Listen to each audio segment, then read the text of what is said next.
Hey guys, welcome to the study with Mayank. मैं हूं आपका मयंक और आज ला रहा हूं मैं आपके लिए NCERT ज्योग्राफी क्लास 7 के MCQ। आज इसी क्रम में यहाँ पर आपका चैप्टर नंबर 8 है। यहाँ पर हम मानव पर्यावरण अन्योन्य क्रिया, उष्णकटिबंधीय एवं उपोष्ण प्रदेश, इनसे संबंधित प्रश्नों को देखेंगे। तो चलिए स्टार्ट करते हैं आज का वीडियो। देखते हैं मैं क्या क्या डिस्कस करना है यहाँ पर। आज का पहला प्रश्न है, अमेजन नदी बेसिन के संदर्भ में निम्नलिखित कथनों पर विचार कीजिए। पूछा गया है कौन सा कथन यहाँ पर सत्य है। पहला है, अमेजन नदी बेसिन भूमध्य रेखा के आसपास फैला है, जिस कारण यहाँ पूरे वर्ष गर्म एवं नम जलवायु रहती है। सेकंड है, यहाँ का मौसम दिन एवं रात दोनों ही समय लगभग समान रूप से गर्म एवं आर्द्र रहता है। अगला है, इस प्रदेश में लगभग प्रतिदिन वर्षा होती है, वह भी बिना किसी पूर्व चेतावनी के। देखिए, आपके पास अगर ऑक्सफोर्ड एटलस है या आपने जो आपकी बुक में मैप दिया हुआ है, अगर आपने देखा है तो आप ये पाएंगे जो आपकी इक्वेटर लाइन है यानी भूमध्य रेखा है, वो अमेजन बेसिन के बिल्कुल बीचों बीच से निकल कर जा रही है। इस वजह से यहाँ पर क्या है, वर्ष भर तापमान उच्च रहता है, वर्षा बहुत ज़्यादा प्राप्त होती है, तो यहाँ पर हमें गर्म और नम जलवायु देखने को मिलती है। तो यहाँ पर आपका पहला वाला कथन बिल्कुल सही है। यहाँ का मौसम दिन हो या रात हो, दोनों ही समय लगभग समान रूप से गर्म और आर्द्र रहता है। उसका रीजन यही है क्योंकि इक्वेटर लाइन यहाँ से निकल रही है और इक्वेटर लाइन पे पूरा ये क्षेत्र स्थित है। आप यहाँ पर ये महसूस करेंगे कि यहाँ की जो भी वातावरण है उसमें आर्द्रता बहुत ज़्यादा है, यानी कि आपका शरीर बहुत ज़्यादा चिपचिपाहट महसूस करेगा। तो यहाँ पर आपका सेकंड वाला कथन भी आपका सही है। इसके अलावा यहाँ पर देखिए, यहाँ पर कोई भी वर्षा का पूर्वानुमान नहीं लगाया जा सकता है। इक्वेटर लाइन पर होने की वजह से यहाँ पर क्या है, प्रतिदिन वर्षा प्राप्त होती है। तो इस प्रदेश में लगभग प्रतिदिन वर्षा होती है और वह भी बिना किसी पूर्व चेतावनी के। तो यहाँ पर आपके तीनों ही कथन सही हैं। तो आंसर है आपका डी, उपरोक्त सभी। दूसरा प्रश्न है अब आपका, अमेजन नदी की खोज किस देश के अन्वेषकों ने की थी? पुर्तगाल, स्पेन, ब्रिटेन, फ्रांस। देखिए, अमेजन नदी की खोज जो थी वो स्पेन के अन्वेषकों ने की थी। जब स्पेन के अन्वेषक जो हैं इस नदी की खोज कर रहे थे, तब उनके ऊपर यहाँ की जो स्थानीय आदिवासी हैं उन्होंने आक्रमण कर दिया था। और वो एक तरह से जो आदिवासी थे अपने सिर पर सुरक्षा कवच, घास का एक सुरक्षा कवच पहने हुए थे, घास फूस का एक घास की स्कर्ट पहने हुए थे। तो वो कुछ इस तरह से प्रतीत हो रहे थे जैसे रोमन साम्राज्य के जो अमेजोन्स नाम की महिला जो दस्ता था, उसी तरह से ये जो है दिखने में लग रहे थे। तो उन्हीं के नाम के आधार पर इनका भी नामकरण फिर कर दिया गया, यानी कि इनका भी नाम अमेजोन्स के आधार पर अमेजन रख दिया गया। तो यहां पर आपका सही आंसर है आपका सेकंड का बी वाला। तीसरा प्रश्न है अब आपका, अमेजन नदी के जल संग्रहण क्षेत्र के संदर्भ में निम्नलिखित कथनों पर विचार कीजिए। पूछा गया है कौन सा कथन यहां पर असत्य है। पहला है, अमेजन बेसिन विश्व का दूसरा सबसे बड़ा नदी बेसिन है। सेकंड है, ये मुख्य नदी अपनी सहायक नदियों के साथ जिस क्षेत्र से के पानी को बहाकर ले जाती है वह उसका बेसिन अथवा जल संग्रहण क्षेत्र कहा जाता है। देखिए, बात की जाए अमेजन बेसिन की, तो अमेजन बेसिन विश्व का दूसरा नहीं है बल्कि विश्व का पहला सबसे बड़ा जो है नदी बेसिन है, यानी इसका नदी तंत्र दुनिया में सबसे बड़ा है। तो यहाँ पर आपका पहला वाला जो कथन है वो सही नहीं है बल्कि असत्य हो जाएगा। ठीक है, ध्यान रखना, ये गलत हो जाएगा क्योंकि ये दूसरा सबसे बड़ा नहीं है बल्कि पहला सबसे बड़ा नदी बेसिन है। अभी नदी बेसिन बनता कैसे है, तो बताया गया है कि मुख्य नदी अपनी सहायक नदियों के साथ जिस क्षेत्र के पानी को बहाकर ले जाती हैं वह उसका बेसिन या फिर जल संग्रहण क्षेत्र कहा जाता है। तो यहाँ पर आपका सेकंड वाला कथन सही है। क्योंकि यहाँ पर आपका पहला वाला कथन असत्य है, तो आंसर है आपका ए, केवल एक। चौथा प्रश्न है अब आपका, अमेजन नदी तंत्र के संदर्भ में निम्नलिखित कथनों पर विचार कीजिए। पूछा गया है कौन सा कथन सत्य है। पहला है, अमेजन नदी में बहुत सारी सहायक नदियां मिलकर अमेजन बेसिन का निर्माण करती हैं। सेकंड, यह नदी बेसिन ब्राजील के भागों, पेरू के कुछ भागों, बोलीविया, इक्वाडोर, चिली तथा उरुग्वे के छोटे भाग से अपवाहित होती है। देखिए, बात करें तो अमेजन में इसकी बहुत सारी इसकी सहायक नदियां भी इसमें आके मिलती हैं और ऐसे करके एक विशाल अमेजन बेसिन का निर्माण होता है। तो यहाँ पर आपका पहला वाला कथन बिल्कुल सही है।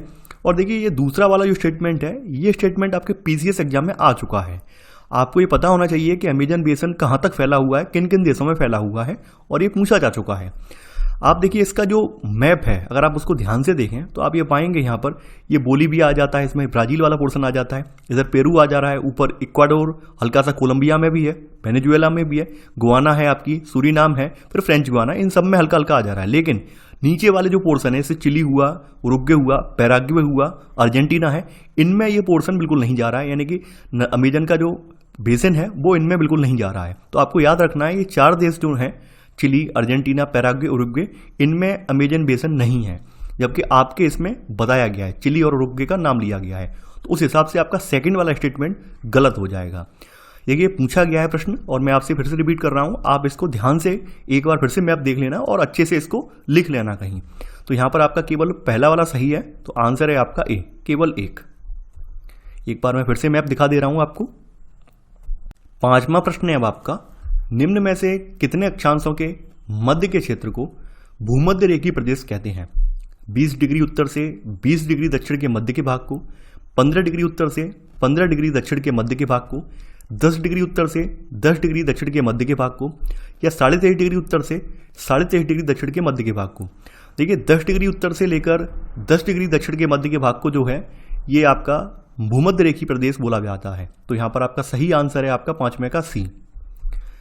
6वां प्रश्न है अब आपका, आर्किड एवं ब्रोमेलाइड जैसे परजीवी पौधे किस प्रकार के वन क्षेत्रों में उगते हैं? शंकुधारी वन, मानसूनी वन, भूमध्य सागरीय वन, या वर्षा वन? आप लोगों को पता है इस क्षेत्र में अत्यधिक वर्षा होती है, और अत्यधिक वर्षा के कारण जो है यहाँ की भूमि पर सघन वन पाए जाते हैं। वन यहाँ पर इतने ज़्यादा सघन होते हैं कि उनकी पत्तियाँ और शाखाएं मिलकर एक छत सी बना लेती हैं, यानी कि यहाँ पर जमीन पर सूर्य का प्रकाश नहीं पहुँच पाता है, यानी बिल्कुल अंधेरा अंधेरा रहता है दिन में। यहाँ पर आप देखेंगे कि यहाँ पर भूमि जो है, भूमि का प्रकाश रहित है, इसके अलावा नम बनी रहती है। यहाँ केवल वही वनस्पति पनप सकती है जिसमें छाया में बढ़ने की क्षमता हो। तो ये कुछ परजीवी पौधे हैं, जैसे कि आपका आर्किड हुआ, ब्रोमेलाइड हुआ, तो वो यहाँ पर उगते हैं। ब्रोमेलाइड जो है आपका एक विशेष प्रकार का पौधा है जो अपनी पत्तियों में क्या करता है, जल को संचित कर लेता है। तो यहाँ पर आपका सही आंसर है 6वें का डी, वर्षा वन। 7वां प्रश्न है अब आपका, अमेजन के वर्षा वनों में पाए जाने वाले जीवधारियों के संदर्भ में निम्नलिखित में से कौन सा कथन आपका जो है ये सही नहीं है, यानी गलत कौन सा है? पहला है, टूकन, गुंजन पक्षी, रंगीन पक्षती वाले पक्षी एवं भोजन के लिए बड़ी चोंच वाले विभिन्न प्रकार के पक्षी यहाँ पाए जाते हैं। प्राणियों में बंदर, स्लॉथ, हाथी, बाघ एवं चींटी खाने वाले टैपीर भी यहाँ पाए जाते हैं। अगला है, सांप एवं सरीसृप की विभिन्न प्रजातियां जैसे अजगर तथा एनाकोंडा एवं बोआ पाई जाती हैं। मांस खाने वाली पिराना या पिराना बोलते हैं इसको, मत्स्य समेत मछलियों की विभिन्न प्रजातियां भी अमेजन नदी में पाई जाती हैं। देखिए यहाँ पर हम ये देखते हैं कि यहाँ पर आपको टूकन, गुंजन जैसे पक्षी यहाँ पर देखने को मिलते हैं, और यहाँ के जो पक्षी हैं वो हमारे भारत के पक्षियों से इस प्रकार से भिन्न है कि इनकी चोंच जो होती है थोड़ी सी बड़ी होती है। तो यहाँ पर आपका पहला वाला कथन बिल्कुल सही है। अब देखिए यहाँ पर प्राणियों में आप देखें, यहाँ पर बंदर मिलेगा, स्लॉथ मिलेगा, यहाँ पर हाथी और बाघ नहीं होते हैं। ध्यान देना, इस प्रदेश में हाथी बाघ नहीं होते हैं। यहाँ पर आपको बंदर, स्लॉथ, चींटी खाने वाले टैपीर देखने को मिलेंगे। हाथी बाघ जो है ये आपके एशियाई महाद्वीप की विशेषता है, और ये आपके एशिया महाद्वीप में और अफ्रीका महाद्वीप में, देखिए बाघ जो है अफ्रीका में नहीं पाए जाते हैं, हाथी जो है एशिया महाद्वीप में और अफ्रीका महाद्वीप में पाया जाता है, जबकि बाघ केवल आपका कहाँ है, केवल एशिया महाद्वीप में देखने को मिलता है। ये कुछ चीज़ें हैं, कुछ विशिष्ट जानवर हैं और उनके कुछ विशिष्ट स्थान है, तो आपको पता होना चाहिए कि कौन सा जानवर किस महाद्वीप से बिलोंग करता है। तो इस हिसाब से आपका बी वाला स्टेटमेंट गलत हो जाएगा। इसके अलावा जो रेप्टाइल्स हैं, यानी रेंगने वाले जीवों में आप देखेंगे अजगर है, एनाकोंडा, बोआ की यहाँ पे पाई जाती है, तो यहाँ पर आपका सी वाला भी कथन सही है। इसके अलावा यहाँ पर मांस खाने वाली एक मछली है, आपने इससे संबंधित मूवी भी देखी होगी पिराना करके, तो वो भी यहाँ पर इस क्षेत्र में पाई जाती है। तो यहाँ पर आपका डी वाला कथन भी सही है, केवल आपका बी वाला कथन असत्य है। तो आंसर है आपका 7वें का बी। 8वां प्रश्न है अब आपका, अमेजन नदी द्रोणी के वर्षा वन के संदर्भ में मलोका किसे निरूपित करता है? यहाँ पाए जाने वाले एक विशिष्ट प्रकार के जीव को, यहाँ के लोगों के प्रमुख खाद्य पदार्थ को, यहाँ के लोगों के द्वारा बनाए जाने वाले घरों को, या यहाँ के लोगों के द्वारा अपनाई गई कृषि पद्धति को। देखिए ये वर्षा वन जो है अत्यधिक मात्रा में घरों के लिए लकड़ी प्रदान करते हैं। तो कुछ परिवार क्या है, कुछ परिवार मधुमक्खी के छत्ते के आकार वाले छप्पर के घरों में रहते हैं, जबकि कुछ लोग मलोका कहे जाने वाले अपार्टमेंट जैसे घरों में रहते हैं। इनकी छत जो होती है तीव्र ढाल वाली होती है। तो यहाँ पर आपका सही आंसर है आपका 8वें का सी वाला। 9वां प्रश्न है अब आपका, अमेजन वर्षा वन के निवासियों के संदर्भ में निम्नलिखित कथनों पर विचार कीजिए। पूछा गया है कौन सा कथन यहाँ पर सत्य है। पहला है, यहाँ के निवासी मुख्यतः टैपियोका, अनन्नास एवं शकरकंद उगाते हैं। वे कर्तन एवं दहन कृषि पद्धति का प्रयोग करते हैं। थर्ड है, इनका मुख्य आहार मैनियोक है, इसे कसावा भी कहते हैं, तथा यह आलू की तरह जमीन के अंदर पैदा होता है। अगला है, कॉफ़ी, मक्का एवं कोको जैसी नकदी फसल भी यहाँ उगाई जाती है। देखिए, बात करें तो यहाँ के जो निवासी हैं वो मुख्यतः आप देखेंगे टेपियोका, अनन्नास और शकरकंद उगाते हैं। तो यहाँ पर पहला वाला कथन बिल्कुल सही है। देखिए, यहाँ पर हमें ये देखने को मिलता है कि यहाँ के पुरुष जो होते हैं वो शिकार करते हैं, नदी में मछली पकड़ते हैं, जबकि महिलाएं जो होती हैं वो फसलों का ध्यान रखती हैं। हालांकि यहाँ पर रहने वाले जो निवासी हैं उन्होंने जंगलों को साफ करके थोड़े से खेत यहाँ पे बना लिए हैं और उनमें लोग खेती करने लगे हैं, क्योंकि उन्हें पता है जो आपका शिकार वगैरह होता है, शिकार वगैरह डेली नहीं मिल पाता है, कभी मिल जाता है, कभी नहीं मिल पाता है। कभी कभी क्या है, विषम परिस्थितियां हैं, मान लीजिए आपदा आ गई, बाढ़ बहुत ज़्यादा आ गई, उस समय नहीं मिल पाया। तो इस वजह से ये लोग क्या है, इन्होंने जंगलों को साफ करके प्रॉपर रूप से खेती करना स्टार्ट कर दिया है। तो यहाँ पर हमें देखने को मिलता है। इसके अलावा जिस प्रकार की खेती हमारे पूर्वोत्तर भारत में होती है, जूम खेती जिसको बोलते हैं, या फिर कर्तन और दहन कृषि पद्धति बोलते हैं, वही पैटर्न यहाँ भी ये अपनाते हैं। यानी किसान पहले वृक्षों और झाड़ियों को काटकर भूमि को साफ करते हैं, फिर इनको जलाया जाता है, जिससे पोषक तत्व जो होते हैं वो मिट्टी में मिल जाते हैं और इस साफ भूमि पर कुछ वर्षों तक खेती होती है, बाद में इसको परती छोड़ देते हैं। तो यहाँ पर आपका सेकंड वाला कथन भी सही है। इसके अलावा इनका जो मुख्य आहार है मैनियोक है, एक तरह का आलू है। तो यहाँ पर आपका तीसरा वाला कथन भी सही है। नकदी फसलों में इस महाद्वीप की जो नकदी फसलें हैं उसमें प्रमुख कॉफ़ी, मक्का और कोको जैसी नकदी फसल यहाँ पर आती हैं। तो यहाँ पर आपका चौथा वाला कथन भी सही है। चारों ही कथन यहाँ पर सही है, तो आंसर है आपका डी, उपरोक्त सभी। 10वां प्रश्न है आपका, गंगा ब्रह्मपुत्र बेसिन के संदर्भ में निम्नलिखित कथनों पर विचार कीजिए। पूछा गया है कौन सा कथन सत्य है। पहला है, यह बेसिन उपोष्ण में 30 डिग्री उत्तर से 60 डिग्री उत्तर अक्षांश के मध्य स्थित है। सेकंड, घाघरा, सोन, चंबल, गंडक, कोसी जैसी गंगा की सहायक नदियां एवं ब्रह्मपुत्र की सहायक नदियां इसमें अववाहित होती हैं। अगला है, गंगा एवं ब्रह्मपुत्र के मैदान, पर्वत एवं हिमालय के गिरिपाद तथा सुंदरबन डेल्टा इस बेसिन की मुख्य विशेषताएं हैं। देखिए, बात करें आपके गंगा ब्रह्मपुत्र बेसिन का विस्तार, तो इसका विस्तार उपोष्ण में 10 डिग्री उत्तर से लेकर 30 डिग्री उत्तर अक्षांश के मध्य है, ना कि 30 डिग्री उत्तर से लेकर 60 डिग्री उत्तर अक्षांश के मध्य। तो यहाँ पर आपका पहला वाला कथन गलत हो जाएगा। यहाँ पर आप देखेंगे, यहाँ पर गंगा की सहायक नदियों के नाम लिखे हुए हैं और इसके अलावा ब्रह्मपुत्र की सहायक नदियाँ हैं वो इसमें अववाहित होती हैं। तो यहाँ पर आपका सेकंड वाला कथन बिल्कुल सही है। आपके इस गंगा ब्रह्मपुत्र बेसिन की विशेषताएं बताई गई हैं। मैदान है इसका, पर्वत है, हिमालय का गिरिपाद है और इसके अलावा जो समुद्र का मुहाना जो इसका है उसमें सुंदरबन डेल्टा का निर्माण भी करती हैं। तो यहाँ पर आपका तीसरा वाला कथन भी सही है। यहाँ पर पूछा गया है कौन सा कथन आपका सत्य है। केवल 2 और 3 कथन सत्य है, तो आंसर है आपका बी, केवल 2 और 3। 11वां प्रश्न है अब आपका, नीचे दिए गए कथन एवं कारणों पर विचार कीजिए। कथन में कहा गया है, गंगा ब्रह्मपुत्र बेसिन के पर्वतीय क्षेत्र में कम लोग रहते हैं, कारण तीव्र ढाल वाले पर्वतीय क्षेत्र बसने के लिए प्रतिकूल हैं। देखिए, जैसा कि हम सभी लोग जानते हैं, किसी भी भाग के पर्वतीय क्षेत्र में लोग कम मात्रा में रहते हैं। उसका कारण ये होता है कि जो तीव्र ढाल है इस वजह से पर्वतीय क्षेत्र बसने के लिए प्रतिकूल होते हैं और अक्सर यहाँ पे भूस्खलन जैसी समस्याएं भी हमें देखने को मिलती हैं। और आप यहाँ पर देखेंगे जो गंगा ब्रह्मपुत्र का जो मैदान है उसका जनसंख्या घनत्व दुनिया भर में सर्वाधिक आपको देखने को मिलेगा, सबसे ज़्यादा देखने को मिलेगा।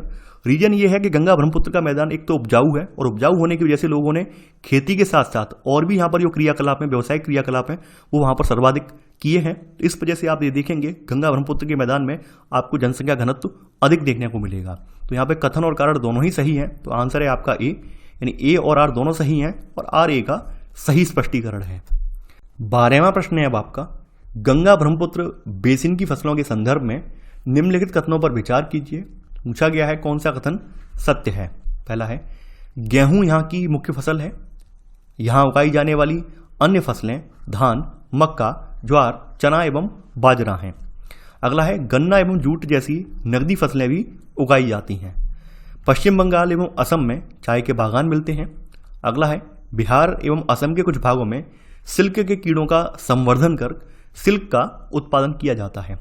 देखिए, बात करें तो आपका जो गंगा ब्रह्मपुत्र का बेसिन है इसमें जल की कोई कमी नहीं है, जल की प्रचुरता है। तो जल की प्रचुरता होने की वजह से यहाँ की जो प्रमुख फसल है वो गेहूं नहीं है बल्कि धान है, यानी यहाँ पर लोग सर्वाधिक मात्रा में धान उगाते हैं। ध्यान देना, यहाँ की प्रमुख फसल धान है और यहाँ उगाई जाने वाली अन्य फसलों में आपका गेहूं आ जाता है, मक्का आ जाता है, ज्वार आ जाता है, चना एवं बाजरा आ जाता है। क्योंकि ये इस क्षेत्र की यहाँ पर पानी की कोई कमी नहीं है, पानी की प्रचुर मात्रा उपलब्ध है, तो इस वजह से यहाँ पे धान की खेती सर्वाधिक होती है। इसी वजह से यहाँ के लोगों का जो आहार है वो चावल और मछली है। तो यहाँ पर आपका पहला वाला कथन गलत हो जाएगा। इसके अलावा यहाँ पर गन्ना, जूट जैसी नकदी फसलें भी यहाँ पर उगाई जाती हैं, तो यहाँ पर सेकंड वाला कथन सही है। यहाँ पर अंग्रेजों के टाइम में कुछ बागान रोपित किए गए हैं, जिनमें आपके चाय के बागान प्रमुख हैं। तो पश्चिम बंगाल के दार्जिलिंग वाले क्षेत्र में, असम के क्षेत्रों में आपको चाय के बागान देखने को मिलते हैं। यहाँ तीसरा वाला कथन भी सही है। इसके अलावा यहाँ पर बिहार और असम के कुछ भागों में सिल्क के कीड़ों का उत्पादन यानी संवर्धन करके सिल्क का उत्पादन किया जाता है, यानी रेशम का उत्पादन किया जाता है। तो यहाँ पर आपका चौथा वाला कथन भी सही है। यहाँ पर आपके 2, 3 और 4 कथन सही हैं, तो आंसर है 12वें का सी वाला। 13वां प्रश्न है अब आपका, गंगा ब्रह्मपुत्र के मैदानों में किस प्रकार की वनस्पति पाई जाती है? उष्णकटिबंधीय सदाबहार, उष्णकटिबंधीय पर्णपाती, शीतोष्ण सदाबहार या शीतोष्ण पर्णपाती। देखिए, बात करें यहाँ की वनस्पति की, तो गंगा ब्रह्मपुत्र के मैदानों में आपको सागवान, साखू, पीपल जैसे पेड़ देखने को मिलेंगे, और ये सभी पेड़ आपके उष्णकटिबंधीय पर्णपाती पेड़ हैं। और देखिए यहाँ पर क्या है, यहाँ की जो जलवायु है वो मानसूनी जलवायु है। यहाँ पर जो वर्षा होती है, वो वर्षा जो होती है वो मध्य जून से लेकर मध्य सितंबर के बीच में वर्षा होती है। ग्रीष्म ऋतु में यहाँ पे अच्छी खासी गर्मी पड़ती है, शीत ऋतु में यहाँ पे ठंड भी पड़ती है। तो यहाँ की जो जलवायु है वो उष्णकटिबंधीय पर्णपाती जलवायु है। इस वजह से यहाँ पर जो वनस्पतियाँ उगती हैं वो उष्णकटिबंधीय पर्णपाती वनस्पतियाँ उगती हैं। तो यहाँ पे 13वें का आंसर होगा आपका बी वाला। 14वां प्रश्न है अब आपका, गंगा ब्रह्मपुत्र बेसिन के कौन से राज्यों में शंकुधारी पेड़ नहीं पाए जाते हैं? आप सब लोग जानते हैं शंकुधारी पेड़ जो होते हैं ऊंचाई पर मिलते हैं। तो ऑब्वियस सी बात है, यूपी में इतना ऊंचा कोई पहाड़ी इलाका नहीं है, तो यूपी में तो नहीं पाए जाएंगे। आपके उत्तराखंड में पाए जाएंगे, अरुणाचल में पाए जाएंगे, सिक्किम में पाए जाएंगे। पश्चिम बंगाल में भी जो पश्चिम बंगाल का दार्जिलिंग वाला हिस्सा है वो भी ज़्यादा ऊंचा नहीं है, तो वहाँ पर भी आपको शंकुधारी पेड़ देखने को नहीं मिलते हैं। तो चीड़, देवदार या फिर फर जैसे जो शंकुधारी पेड़ हैं आपको वो उत्तराखंड, अरुणाचल प्रदेश और सिक्किम में देखने को मिल जाते हैं। तो यहाँ पर आपसे पूछा गया है कि कौन कौन से राज्यों में नहीं पाए जाते हैं, तो आपके उत्तर प्रदेश में नहीं पाए जाते हैं, और दूसरा आपके पश्चिम बंगाल में नहीं पाए जाते हैं, 1 और 4 में नहीं पाए जाते हैं। तो 14वें का आंसर होगा आपका डी वाला। 15वां प्रश्न है अब आपका, गंगा ब्रह्मपुत्र बेसिन में पाए जाने वाले वन्यजीवों के संदर्भ में निम्नलिखित कथनों पर विचार कीजिए। तो पूछा गया है कौन सा कथन यहाँ पर सत्य है। पहला है, इनमें हाथी, बाघ, हिरण एवं बंदर आदि सामान्य रूप से पाए जाने वाले जीव हैं। सेकंड है, एक सींग वाला गैंडा गंगा के मैदानों में पाया जाता है। अगला है, डेल्टा क्षेत्र में बंगाल टाइगर, मगर एवं घड़ियाल पाए जाते हैं। चौथा है, रोहू, कतला एवं हिल्सा मछलियों की सबसे लोकप्रिय प्रजातियां हैं। देखिए, बात करें यहाँ पर तो सामान्य रूप से पाए जाने वाले जीवों में यहाँ पर हाथी देखने को मिलता है, बाघ, हिरण, बंदर, ये सभी जीव देखने को मिलते हैं। तो यहाँ पर आपका पहला वाला कथन बिल्कुल सही है। एक सींग वाला जो गैंडा है वो गंगा के मैदानों में नहीं बल्कि जो ब्रह्मपुत्रा रिवर है इसके मैदानों में पाया जाता है, ना कि गंगा के मैदानों में। तो आपका सेकंड वाला जो स्टेटमेंट है ये गलत हो जाएगा, यानी एक सींग वाला गैंडा जो है ये ब्रह्मपुत्र नदी के मैदानों में पाया जाता है, ना कि गंगा के मैदानों में। इसके अलावा जो डेल्टा क्षेत्र है यहाँ पर आपको बंगाल टाइगर, जिसको रॉयल बंगाल टाइगर बोलते हैं, वो देखने को मिलेगा। मगरमच्छ यानी मगरमच्छ जिसे बोलते हैं, मगरमच्छ, घड़ियाल। देखिए, मगरमच्छ और घड़ियाल में थोड़ा सा अंतर होता है। मगरमच्छ का जो मुंह होता है वो काफ़ी चौड़ा होता है, जबकि घड़ियाल का मुंह एकदम पतला सा होता है। तो ये डिफरेंस है मगरमच्छ और घड़ियाल में। तो यहाँ पर आपका तीसरा वाला भी सही है। रोहू, कतला और हिल्सा जैसी मछलियों की यहाँ पर लोकप्रिय प्रजातियां भी देखने को मिलती हैं। तो चौथा वाला कथन भी यहाँ पर सही है। यहाँ पर सही कथन जो है आपका वो 1, 3 और 4 है। तो 15वें का आंसर होगा आपका ए वाला। 16वां प्रश्न है अब आपका, भारत में कौन सी नदी या नदियों के बेसिन में सुसु नामक डॉल्फिन पाई जाती है? गंगा, ब्रह्मपुत्र, चंबल, कावेरी। देखिए, जो सुसु नामक डॉल्फिन है ये इसका स्थानीय नाम है। ये अंधी डॉल्फिन भी बोली जाती है। ये जो डॉल्फिन है आपकी ये खास करके अलवड़ जल में यानी मीठे पानी में पाई जाती है, और आपके भारत में ये गंगा और ब्रह्मपुत्र नदी तंत्र की प्रमुख नदियों में मिलती है। इसकी सहायक नदियों में भी मिलती है। तो गंगा, ब्रह्मपुत्र और चंबल में ये पाई जाती है। लगातार बढ़ते हुए प्रदूषण के कारण ये डॉल्फिन जो है इसकी प्रजाति नष्ट होती जा रही है। तो कहीं ना कहीं ये चिंता का विषय है, क्योंकि जो सुसु डॉल्फिन है वो साफ पानी में, अलवड़ जल में और साफ पानी में पाई जाती है। गंदे जल में ये मर जाती है। इस वजह से इसकी प्रजाति पर संकट बना हुआ है। कावेरी जो है आपका गंगा ब्रह्मपुत्र नदी तंत्र का हिस्सा नहीं है। तो यहाँ पर आपका सही आंसर है आपका 16वें का सी, 1, 2 और 3। 17वां प्रश्न है अब आपका, कोलकाता किस नदी तट पर अवस्थित है? भागीरथी, कोसी, महानदी, हुगली। कोलकाता नगर जो है आपका हुगली नदी के तट पर स्थित है। तो यहां पर आपका सही आंसर है 17वें का डी वाला। 18वां प्रश्न है टूकन क्या है? ये आपके अभ्यास प्रश्नावली से है। पक्षी, पशु और फसलें। देखिए अभी मैंने आपको बताया था टूकन जो है अमेजन के वर्षा वनों का एक पक्षी है, तो यहां पर सही आंसर है 18वें का ए। 19वां प्रश्न क्या है? मैनयोक कहाँ का प्रमुख भोजन है? Ganga basin, Africa, Amazon. देखिए मैनयोक इसका मतलब कसावा, एक प्रकार का आलू है। ये अमेजन वर्षा वन के जो निवासी हैं उनका प्रमुख भोजन है, तो यहां पर आपका सही आंसर है 19वें का सी। 20वां प्रश्न है अब आपका देवदार एवं फर किसके प्रकार हैं? शंकुधारी वृक्ष, पर्णपाती वृक्ष, छुप। छुप यहाँ पे लिखा हुआ है और छुप का पूरा अर्थ यहाँ पे क्लियर नहीं किया है इसमें। तो ये जो है देवदार और फर आपके शंकुधारी वृक्षों की कैटेगरी में आते हैं, तो यहां पर आपका सही आंसर है 20वें का ए वाला। 21वां प्रश्न है बंगाल टाइगर कहाँ मिलते हैं? पर्वतों में, डेल्टा क्षेत्रों में, अमेजन में। देखिए गंगा ब्रह्मपुत्र का जो डेल्टा है वहां पर आपका बंगाल टाइगर पाया जाता है और ये इसका निवास स्थान है, तो ये डेल्टा क्षेत्रों में मिलते हैं, तो यहां पर आपका सही आंसर है 21वें का बी वाला। 22वां प्रश्न है अब आपका निम्नलिखित स्तंभों को मिलाकर सही जोड़े बनाइए। सूती कपड़े। देखिए सूती कपड़ों का जो उत्पादन है वो प्रमुखतः गंगा के मैदानों में किया जाता है, तो यहां पर आपका एक काका जो होगा वो 5वां होगा। मलोका। मलोका जो है जो आपके ढालू छत वाले मकान होते हैं उनको मलोका कहा जाता है, इसका आपका चौथा होगा। पिराना क्या है? आपकी एक मत्स्य है यानी मछली है, इसका क्या है? इसका 7वां होगा। रेशम कीट, इससे क्या है? रेशम कीट पालन होता है, यानी इसका जो है घाका 3रा होगा। काजीरंगा क्या है? काजीरंगा आपका राष्ट्रीय उद्यान है और ये असम में स्थित है, और काजीरंगा जो है एक सींग वाले गैंडे के लिए प्रसिद्ध है, तो यहां पर आपका चाका पहला वाला होगा। तो ये था हमारा आज का वीडियो। आई होप आपको ये वीडियो पसंद आया होगा। आप लोग इस वीडियो को ज़्यादा से ज़्यादा लाइक शेयर कीजिए ताकि नए अभ्यर्थी भी जुड़ सकें, उनको भी इसका लाभ मिल सके। तो चलिए आज के लिए बस इतना ही। Thanks for watching. जय हिंद।